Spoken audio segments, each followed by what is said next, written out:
বলছি রিসিভারে তো পাচ্ছি। এই আয়ুষ আয় দাদা বলছি রিসিভারে পাচ্ছি কিন্তু তোমার অবস্থা ঠিক করে নাও। একটা রিসিভার পাচ্ছি আমি কেবিলটা।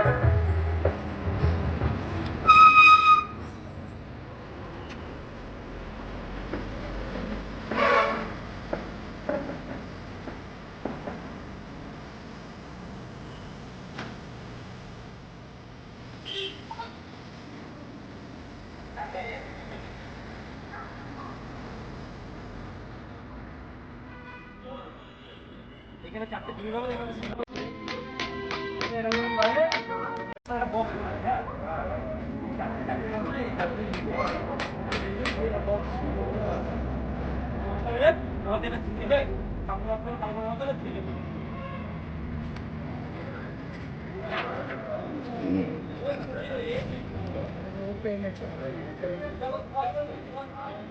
তাও যেভাবে ফাঁকা পুকি দিয়ে তাও বেড়া পুকি দিয়ে মোটামুটি একটা জায়গায় এলো এটা মেয়েকে জন্য